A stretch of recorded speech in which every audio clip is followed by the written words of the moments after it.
बिस्मिल्लाहिर्रहमानिर्रहीम।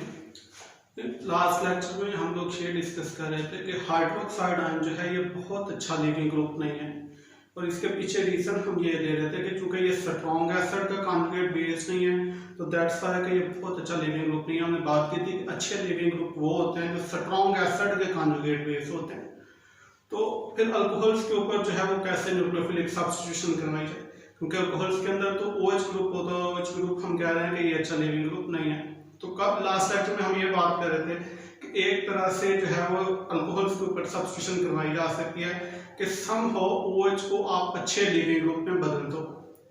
और इसका एक मेथड कल हमने डिस्कस किया था कि अगर प्रोटोनेशन जो है वो अल्कोहल के ऊपर करवा दी जाए तो उससे जो है इसको अच्छे लिविंग ग्रुप में यानी पानी के अंदर जो है वो बदला जा सके। आज हम एक और मेथड जो है वो डिस्कस करेंगे जिसमें अल्कोहल्स के ऊपर न्यूक्लियोफिलिक सब्स्टिट्यूशन जो है वो करवाई जा सकती है। और वो तरीका जो है वो ये है कि ये अल्कोहल जो है मिसाल के तौर पे ये अल्कोहल मैंने एक लिखी हुई है, इसको अगर हम रिएक्ट करवाएं पैराटोल्यूइन सल्फोनिल क्लोराइड के साथ तो आपके पास ये वाली चीज जो है वो फॉर्म हो जाएगी जिसको एक ऑक्सीजन सल्फर बॉन्ड जो है वो मौजूद है। ये वाला ग्रुप जो है ये पैराटोल्यूइन सल्फोनेट ग्रुप जो है इसको हम टॉसल ग्रुप कहते हैं। ये जिसमें SO2 ग्रुप लगा हुआ है बेंजीन रिंग के साथ और इसकी पैरा पोजीशन के ऊपर मेथल ग्रुप लगा हुआ है, इसको हम टॉसल ग्रुप कहते हैं। और अगर ये एस्टर की शक्ल में हो जैसे यहाँ पे है तो इसको हम टॉसिलेट ग्रुप कहते हैं। और इसको एब्रीविएट इसको यूं करके लिख दिया जाता है यानी O और TS जो है वो टॉसल के लिए और ऑक्सीजन एक्स्ट्रा जो है वो एक अल्कोहल वाली साइड से अब ये जो टॉसिलेट ग्रुप होता है ये बहुत अच्छा लिविंग ग्रुप है। क्यों? क्योंकि जो सल्फोनिक एसिड्स होते हैं उनकी pKa जो है वो अराउंड 0 होती है। तो 0 pKa होने का मतलब क्या है कि ये स्ट्रॉन्ग एसिड है और हमें ये पता है कि जितने भी स्ट्रॉन्ग एसिड होते हैं उनके कॉन्जुगेट बेस जो है वो बहुत अच्छे लिविंग ग्रुप होते हैं। तो सल्फोनिक एसिड चूंकि बहुत अच्छे एसिड्स हैं तो इनके कॉन्जुगेट बेस जो है वो अच्छे लिविंग ग्रुप होंगे। सो टॉसिलेट जो है is very good leaving group. तो अल्कोहल के ऊपर सब्स्टिट्यूशन करवाने का एक तरीका जो है वो ये हो सकता है कि इसके साथ टॉसल ग्रुप जो है इसको अटैच करवा दिया यानी इसको पैराटोल्यूइन सल्फोनिल क्लोराइड के साथ आप रिएक्ट करवा के टॉसिलेट में जो है वो बदल सकते हो। अब वंस आपके पास टॉसल ग्रुप जो है वो लग गया यानी टॉसिलेट लिविंग ग्रुप आपके पास आ गया तो अब इजीली जो है वो इसके ऊपर न्यूक्लियोफिलिक सब्स्टिट्यूशन जो है वो करवाई जा सकती है। इसी तरह का एक रिएक्शन यहाँ पे मैंने लिखा हुआ है इसमें ये वाली अल्कोहल है, इसको पहले इसके साथ टॉसल ग्रुप जो है टॉसिलेट ग्रुप जो है इसके साथ अटैच करवाया जाएगा और टॉसिलेट ग्रुप लगने से होगा ये कि अब इसके पास जो है वो अच्छा लिविंग ग्रुप है। अब कोई भी न्यूक्लियोफाइल इसके ऊपर अटैक करके इस कार्बन के साथ अटैच हो जाएगा और टॉसिलेट ग्रुप जो है वो लीव कर जाएगा। न्यूक्लियोफाइल जो है वो हमने कौन सा यूज किया हुआ है? अच्छा, अल्काइंस के मुतालिक टर्मिनल अल्काइंस जो हैं उनके मुतालिक आप लोगों को पता है कि ये एसिडिक होते हैं, वीकली एसिडिक होते हैं यानी इनके अल्कली डेरिवेटिव्स जो हैं वो बन जाते हैं। सो यहाँ पे मैंने OH कंटेनिंग अल्काइन जो है वो लिया हुआ है टर्मिनल अल्काइन जिसको बुटाइल लिथियम के साथ जो है वो रिएक्ट करवाया हुआ है तो ये इसका लिथियम डेरिवेटिव बन गया। यानी अब इस कार्बन चूंकि ये ऑर्गेनोमेटालिक है तो इस कार्बन के ऊपर जो है वो अब नेगेटिव चार्ज और लिथियम के ऊपर जो है वो पॉजिटिव चार्ज होगा। तो इस कार्बन के ऊपर नेगेटिव चार्ज होने का मतलब क्या है कि अब ये स्ट्रांगली न्यूक्लियोफिलिक स्पीशीज है। सो हमने ये जो नेगेटिवली चार्ज अल्काइन है इसको हमने न्यूक्लियोफाइल के तौर पे यूज किया। अब ये नेगेटिव कार्बन जो है वो इस कार्बन के ऊपर अटैक करेगा और टॉसिलेट चूंकि अच्छा लिविंग ग्रुप है so during the course of reaction वो टॉसिलेट ग्रुप जो है वो लीव कर देगा। So this is one of the methods जिसमें आप अल्कोहल्स के ऊपर जो है वो न्यूक्लियोफिलिक सब्स्टिट्यूशन करवा सकते हो यानी अल्कोहल के OH ग्रुप को आप टॉसिलेट ग्रुप में बदल दो और tosylate being conjugate bases of strong sulphonic acids अच्छे लिविंग ग्रुप है सो इजीली जो है वो न्यूक्लियोफिलिक सब्स्टिट्यूशन हो जाएगी।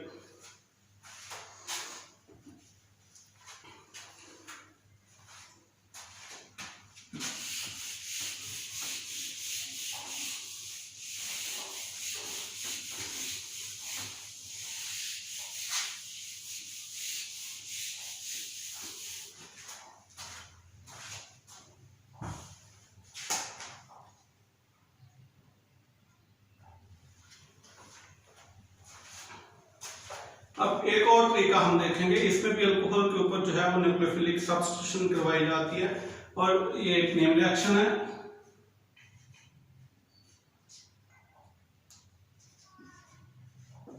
पिट्सो-नोबो रिएक्शन।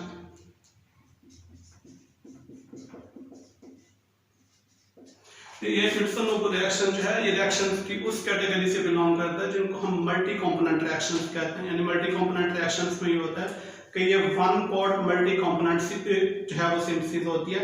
एक ही दफा एक से ज्यादा रिएजेंट जो है वो रिएक्टर जो है वो डाल दिए जाते हैं, जिसके नतीजे में जो है वो रिजल्टिंग प्रोडक्ट जो है वो फॉर्म होती है। ये मल्टी स्टेप रिएक्शन नहीं होता, मैं रिपीट कर रहा हूँ कि मल्टी कंपोनेंट रिएक्शन जो है ये multi component one pot reaction होता है। सो एक ही स्टेप के अंदर न्यूक्लियोफिलिक सब्स्टिट्यूशन जो है वो करवाई जाएगी अल्कोहल के ऊपर। यानी इस रिएक्शन में ये करवाया जाता है, जो रिएजेंट होते हैं इस रिएक्शन में, एक तो अल्कोहल,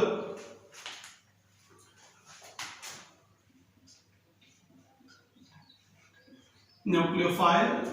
आप यहाँ पे देख सकते हो कि न्यूक्लियोफाइल जो है वो प्रोटोनेटेड है, जिसका मतलब है कि ये कोई बहुत स्ट्रॉन्ग न्यूक्लियोफाइल नहीं है। इसके अलावा इसमें ट्राइफिनाइल फास्फीन और एक और रिएजेंट जो है इसके अंदर होता है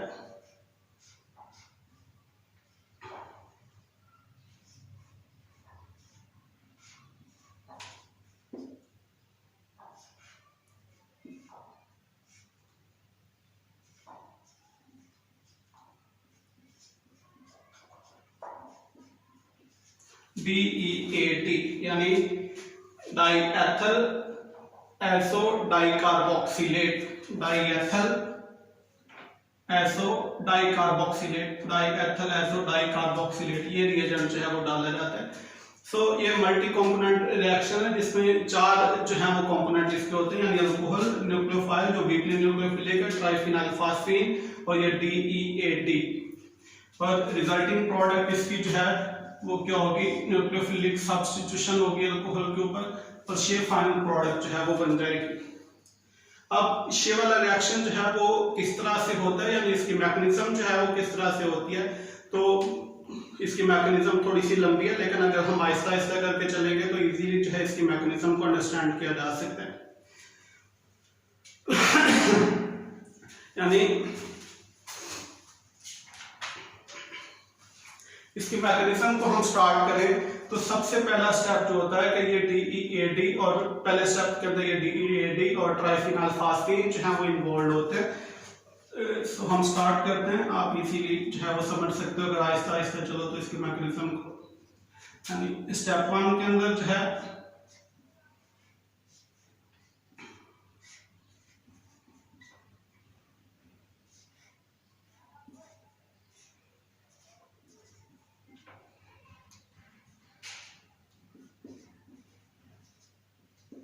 ट्राइफिनाइल फास्फीन के मतलब मैं आपको बताऊं कि ये न्यूक्लियोफिलिक स्पीशी है, लेकिन ये अमीन्स की तरह बेसिक नहीं होती।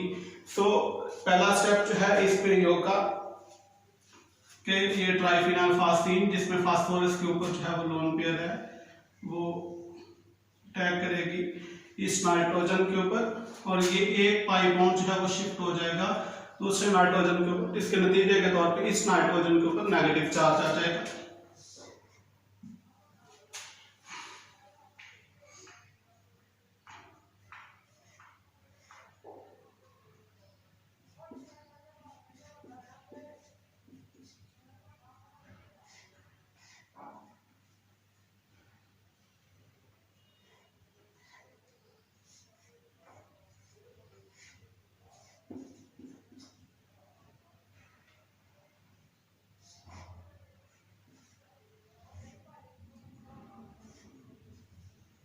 ये पहला स्टेप होगा।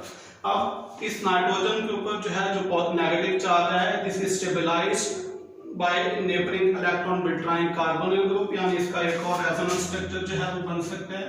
यानी ये जो नेबरिंग कार्बोनिल ग्रुप है इस नेगेटिव चार्ज को अकोमोडेट करने में हेल्प करेगा इस तरह से।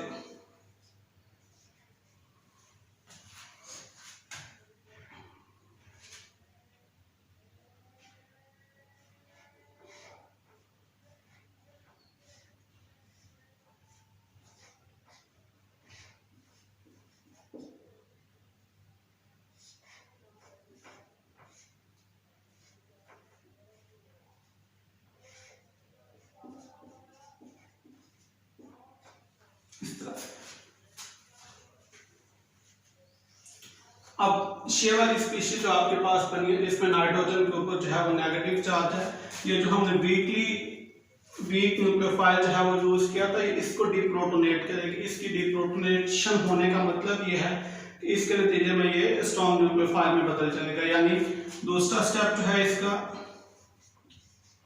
वो ये होगा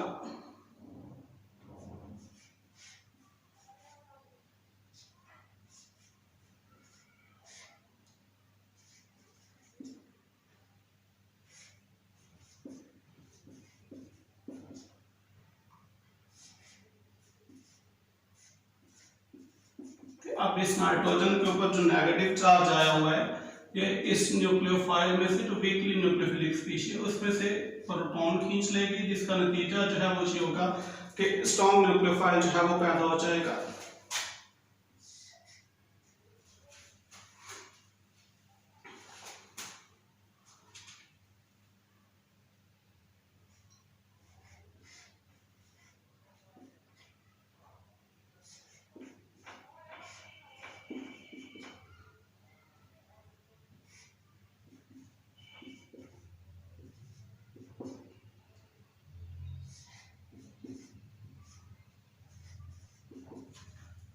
प्लस स्ट्रॉन्ग न्यूक्लियोफाइल जो है वो पैदा हो जाएगा।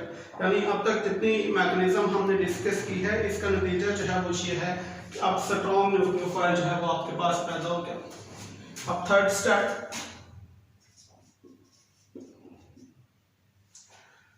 स्टेप के अंदर ये होगा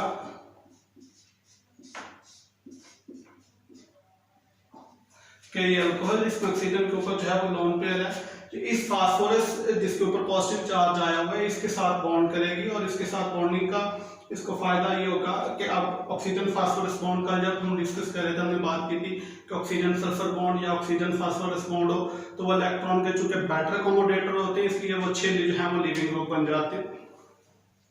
तो यहाँ पे ये वाला काम होगा, यानी ये इस फास्फोरस के ऊपर अटैक करके खुद को इसके साथ जो है वो अटैच कर देगी। लिख देता हूं इसको।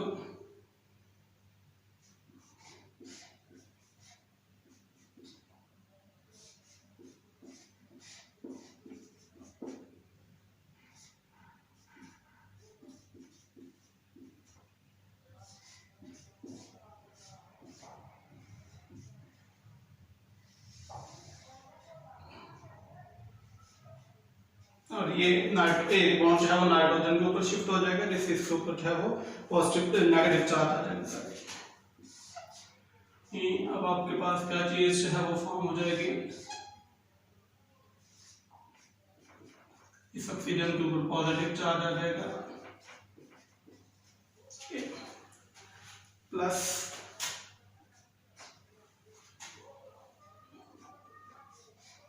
ये वाला नाइट्रोजन जो है इसके ऊपर नेगेटिव चार्ज आ जाएगा।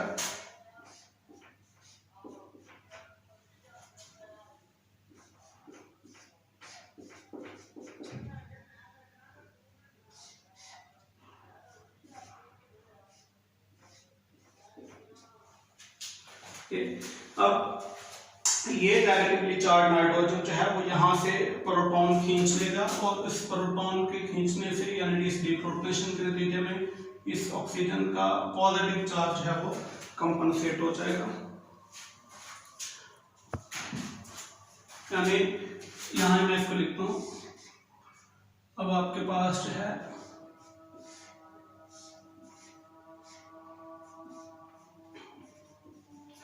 ये चीज बन जाएगी प्लस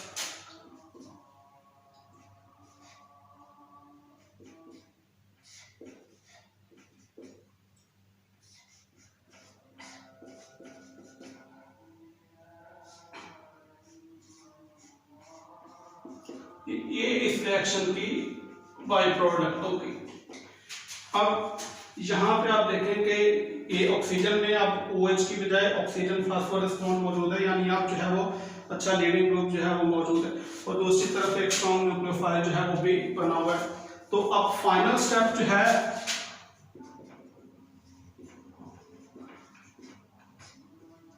वो क्या होगा कि ये जो स्ट्रॉन्ग न्यूक्लियोफाइल है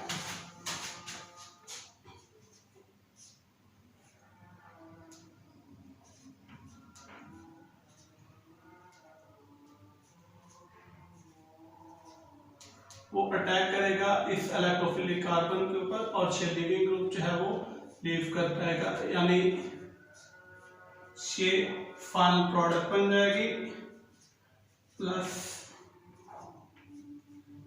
ये लिविंग।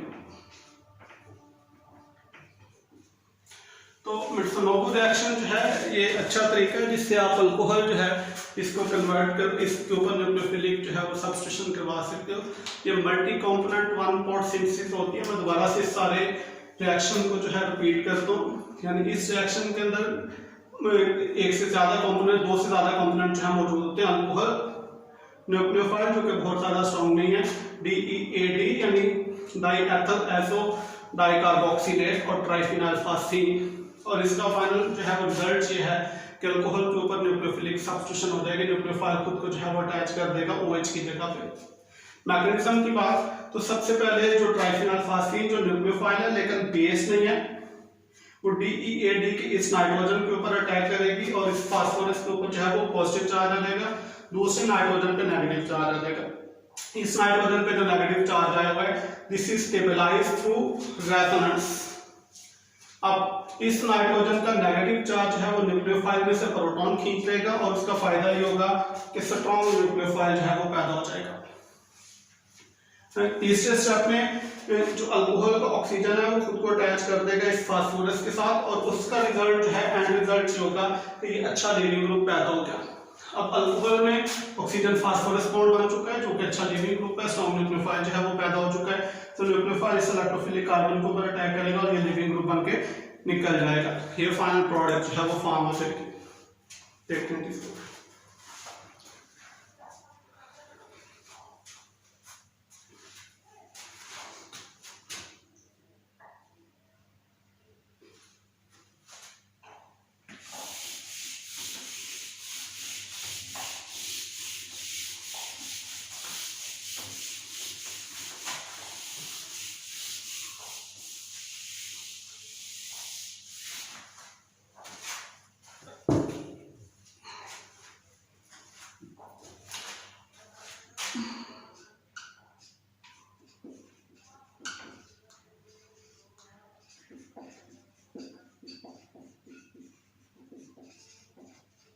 अब हम कुछ ऐसे रिएक्शन जो है वो डिस्कस करेंगे जिसमें ईथर्स जो है वो इलेक्ट्रोफाइल के तौर पर यूज होते हैं। ईथर्स के मतलब जनरली कॉन्सेप्ट जो है वो यही है कि ईथर जो है they are least reactive class, यानी आपको पता है कि हम कहते हैं कि ईथर रिएक्ट ही नहीं करते और यही रीजन होती है कि जनरली हम रिएक्शंस के अंदर जो सॉल्वेंट यूज कर रहे होते हैं टेट्राहाइड्रोफुरान जो एक ईथर है, डाइथाइल ईथर, यानी ऑर्गेनिक केमिस्ट्री के अंदर जो डिफरेंट रिएक्शंस होते हैं उसमें बहुत ज्यादा ये दो सॉल्वेंट जो है वो यूज किए जाते हैं, THF टेट्राहाइड्रोफुरान या डाइथाइल ईथर। और इनको सॉल्वेंट के तौर पे यूज करने की यही रीजन होती है कि हम कहते हैं कि चूंकि ईथर बहुत कम रिएक्टिव होते हैं, स्टेबल होते हैं, इनर्ट होते हैं, इस वजह से इनको जो है वो हम सॉल्वेंट के तौर पे यूज कर लेते हैं। सो ओनली वे जिससे ईथर्स को रिएक्ट करवाया जा सकता है वो ये है कि ईथर के ऑक्सीजन के ऊपर पॉजिटिव चार्ज आ जाए। ऑक्सीजन के ऊपर पॉजिटिव चार्ज आ जाने का मतलब यह है कि अब कार्बन जो है वो इलेक्ट्रोफिलिक इनफ होगा और ऑक्सीजन जो है वो लिविंग ग्रुप बन के लीव कर जाएगा, ऑक्सीजन के साथ आगे जो भी ग्रुप जो है वो जुड़ा हुआ होगा। सो ये एक तरीका है जिससे ईथर्स के ऊपर न्यूक्लियोफिलिक सब्स्टिट्यूशन करवाई जा सकती है, यानी ऑक्सीजन के ऊपर अगर पॉजिटिव चार्ज आ जाए। और ये कैसे पॉसिबल है? अगर ईथर्स की जो है वो प्रोटोनेशन करवा ली जाए तो इससे ऑक्सीजन के ऊपर जो है वो पॉजिटिव चार्ज आ जाएगा। मसलन एक इस तरह का मैं रिएक्शन यहाँ पे लिखता हूँ।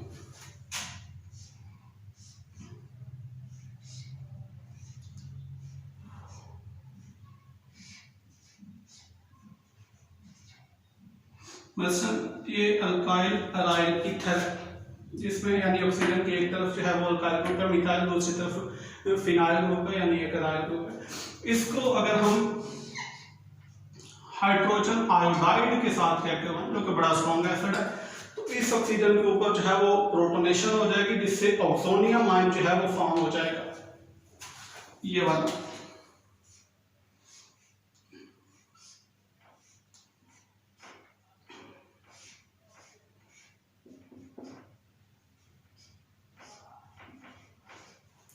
यानी आप इस ऑक्सीजन के ऊपर जो है वो पॉजिटिव चार्ज आ गया। आपको पता है कि ऑक्सीजन चूंकि बड़ा इलेक्ट्रोनेगेटिव एलिमेंट है और इलेक्ट्रोनेगेटिव एलिमेंट ये इस बात को बिल्कुल भी पसंद नहीं करते कि इनके ऊपर पॉजिटिव चार्ज हो।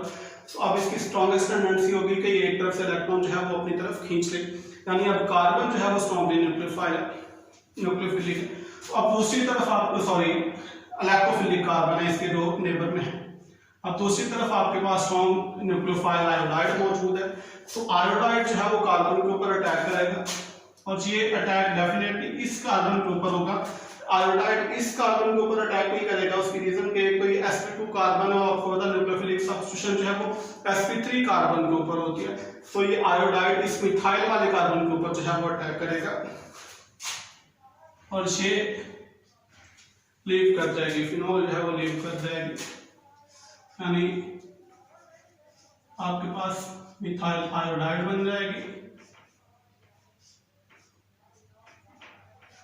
जो है वो फिनोल फॉर्म होगी।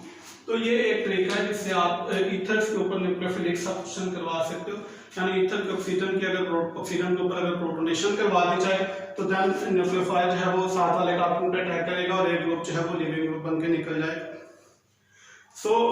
मैं ये बात डिस्कस कर रहा हूँ कि ईथर्स को इस तरह से रिएक्ट करवाया जा सकता है अगर ईथर के ऑक्सीजन के ऊपर पॉजिटिव चार्ज आ जाए, और एक तरीका हमने ये डिस्कस कर लिया कि उस ऑक्सीजन के ऊपर प्रोटोनेशन करवा दी जाए। दूसरा तरीका जो हो सकता है कि आप इसको किसी लुईस एसिड के साथ रिएक्ट करवा लो। लुईस एसिड के पास में चूंकि एम्प्टी ऑर्बिटल जो है वो मौजूद होता है कि जो कि लोन पेयर एक्सेप्टर होता है, तो इस तरीके से भी ईथर्स को जो है वो रिएक्ट करवाया जा सकता है। मिसाल के तौर पे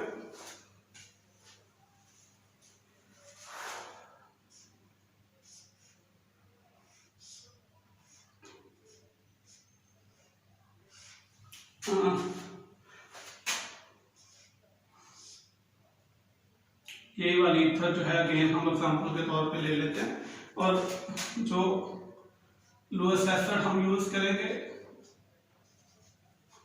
बोरोन ट्राइब्रोमाइड, ये अब जो है वो लुईस एसिड है। Boron belongs to group number 3, इसका ऑक्टेट जो है वो कंप्लीट नहीं है, यानी इसको स्टिल जो है वो 2 इलेक्ट्रॉन की जरूरत है जो कि इसके एम्प्टी ऑर्बिटल में जाएंगे।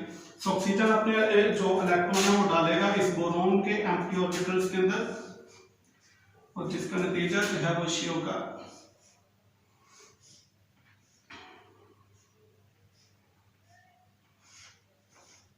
इस ऑक्सीजन के ऊपर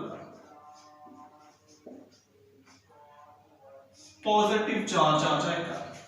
अगेन उसी तरह की बात होगी, हमने कहा था कि इस तरह से आप इसको रिएक्ट करवा सकते हो कि अगर ऑक्सीजन के ऊपर पॉजिटिव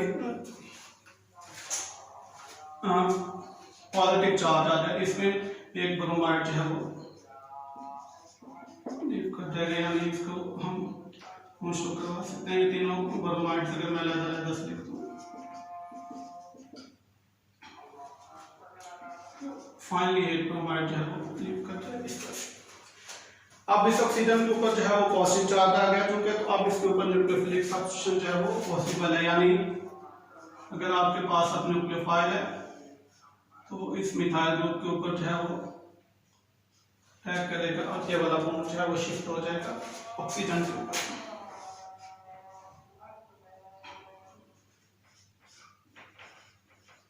ये जो है वो प्रोडक्ट बन जाएगी जिसमें न्यूक्लियोफाइल ने खुद को अटैच कर दिया आके मिथाइल ग्रुप के प्लस आपके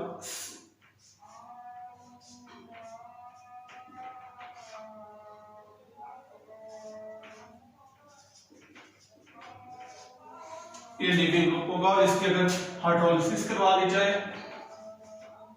तो ये भी फाइनली फिनोल बन जाएगा।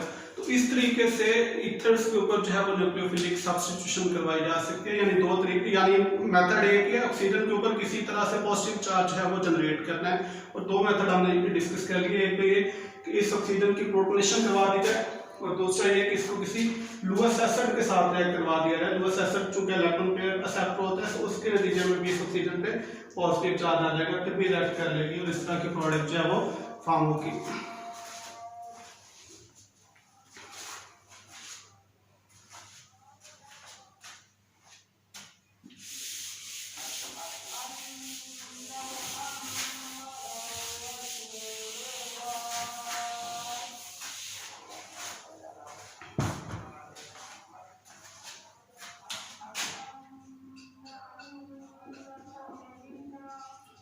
चलिए अब हम डिस्कस करेंगे एपोक्साइड्स को इलेक्ट्रोफाइल के तौर पे।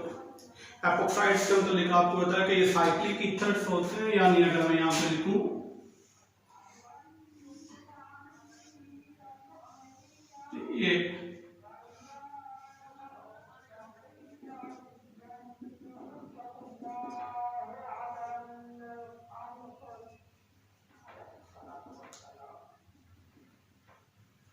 ये एपोक्साइड्स हैं, इनके ऊपर न्यूक्लियोफिलिक सब्स्टिट्यूशन हो सकती है। यानी न्यूक्लियोफिलिक सब्स्टिट्यूशन क्यों हो सकती है, यानी आप बगैर प्रोटोनेशन करवाए इसके ऊपर जो है वो न्यूक्लियोफिलिक सब्स्टिट्यूशन हो सकती है। और इसकी रीजन जो है वो क्या है, अब देखें कि ये एपोक्साइड जो है इसके अंदर एंगल जो है वो 60 डिग्री का है, यानी रिंग के अंदर एंगल जो है वो 60 डिग्री का है। इस तरह के टोटल 3 एंगल्स हैं। और कार्बन जो है वो चूंकि sp3 कार्बन है इसके अंदर, और आपको पता है कि sp3 कार्बन जो है ये टेट्राहेड्रल कार्बन होता है, इसमें बॉन्ड एंगल जो है वो 109 डिग्री का होता है। और यहाँ पे जो 60 डिग्री का एंगल है, इसका मतलब ये है कि इस रिंग के अंदर लार्ज एंगल स्ट्रेन जो है वो मौजूद है। यानी कितनी एंगल स्ट्रेन मौजूद है, अगर 109 में से इस 60 डिग्री को माइनस कर दें तो ऑलमोस्ट 49 डिग्री के एंगल स्ट्रेन जो है वो मौजूद है। और वो 49 डिग्री के एंगल स्ट्रेन कितनी दफा मौजूद है टोटल, क्योंकि 3 एंगल है टोटल में, तो 3 दफा इतनी एंगल स्ट्रेन जो है वो मौजूद है। इसका मतलब है कि लार्ज एंगल स्ट्रेन जो है वो मौजूद है। और यही वाली एंगल स्ट्रेन जो है ये फिर ड्राइविंग फोर्स के तौर पे एक्ट करेगी इस रिएक्शन में रिंग ओपनिंग के लिए। यानी चूंकि एंगल स्ट्रेन जो है वो बहुत ज्यादा मौजूद है, इसलिए रिंग ओपन हो जाएगी। तो रिंग ओपन होने से होगा ये कि इसकी जो एंगल स्ट्रेन है वो रिलीव हो जाएगी। और आपको पता है कि चीजें हमेशा स्टेबिलिटी की तरफ मूव करती हैं। हर वो स्टेप जो चीज को स्टेबल करेगा वो फेवरेबल स्टेप होता है। तो अब न्यूक्लियोफाइल जो है वो अगर अटैक करे इस कार्बन के ऊपर, इसको अगर हम इस तरह का न्यूक्लियोफाइल लिख लें तो उससे ये होगा कि ये रिंग जो है वो ओपन हो जाएगी। और रिंग ओपनिंग के नतीजे में जो एंगल स्ट्रेन है वो रिलीव हो जाएगी। यानी प्रोडक्ट जो है वो आपके पास किस तरह की बनेगी,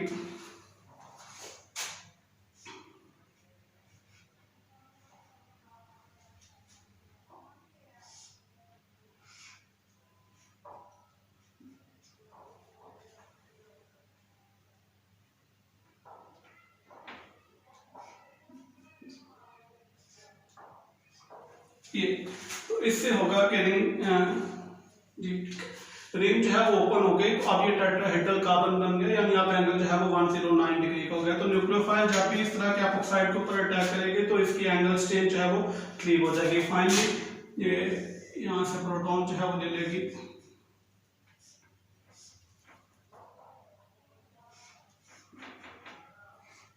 और ये फाइनल प्रोडक्ट जो है वो बन जाएगी। तो एपोक्साइड्स जो है ये इसलिए अच्छे इलेक्ट्रोफाइल हैं कि इनके अंदर चूंकि एंगल स्ट्रेन जो है वो मौजूद होती है, सो रिंग ओपनिंग की टेंडेंसी जो है वो हमेशा मौजूद होती है। अब एक और बात यहाँ पे, एपोक्साइड्स को जब आप इलेक्ट्रोफाइल के तौर पे यूज करते हो और इनको ऊपर न्यूक्लियोफिलिक सब्स्टिट्यूशन करवा रहे होते हो, तो रिएक्शन जो है मूव्स थ्रू SN2 मैकेनिज्म। और SN2 मैकेनिज्म के थ्रू मूव करने का मतलब ये है कि there will be inversion of configuration at the carbon, जिसके ऊपर जो है वो न्यूक्लियोफिलिक सब्स्टिट्यूशन हो रही है। अब इसको भी हम एग्जांपल की हेल्प से जो है वो सॉर्ट आउट कर लेते हैं इस बात को।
अच्छा ये वाली एपोक्साइड है, तो आप इसके ऊपर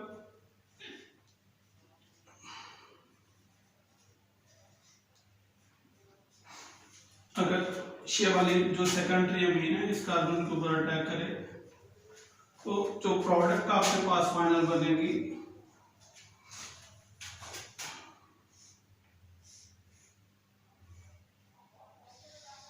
अब देखिए हम ये कह रहे हैं कि जो लीविंग ग्रुप है चूंकि वो अपवर्ड मौजूद है, सो जो न्यूक्लियोफाइल है हम हमेशा कहते हैं कि SN2 रिएक्शन के अंदर न्यूक्लियोफाइल किधर से अटैक करता है, लिविंग ग्रुप की अपोजिट डायरेक्शन से।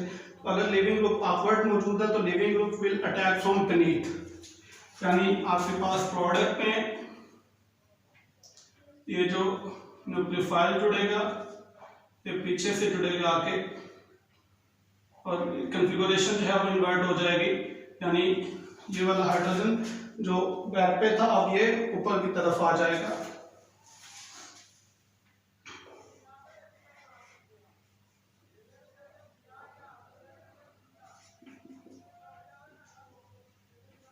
ये फाइनल प्रोडक्ट बन जाएगी। तो ये हम स्टीरियोकेमिस्ट्री डिस्कस कर रहे हैं कि जब एपॉक्साइड के ऊपर इलेक्ट्रोफाइल के तौर पे यूज कर रहे होते हैं तो रिएक्शन चूंकि SN2 मैकेनिज्म के थ्रू जो है वो प्रोसीड कर रहा होता है, so there will be inversion of configuration at the carbon, इसके ऊपर न्यूक्लियोफिलिक सब्स्टिट्यूशन हो रही है। तो ये एक एपॉक्साइड जो है वो ड्रा की हुई है। तो हम कह रहे हैं कि लिविंग ग्रुप चूंकि अपवर्ड है, सो जो न्यूक्लियोफाइल है वो बीनीथ से अटैक करेगा। हम हमेशा ये कहते हैं कि न्यूक्लियोफाइल जो है वो अटैक करता है लिविंग ग्रुप की अपोजिट डायरेक्शन से। तो फाइनल प्रोडक्ट जो है वो आपके पास इस तरह की होगी जिसमें न्यूक्लियोफाइल पीछे की तरफ होगा और ये वाला हाइड्रोजन जो है वो निकल के आगे की तरफ आ जाएगा। इससे के बाद जो बाकी चीजें वो नेक्स्ट लेक्चर में हम डिस्कस करेंगे।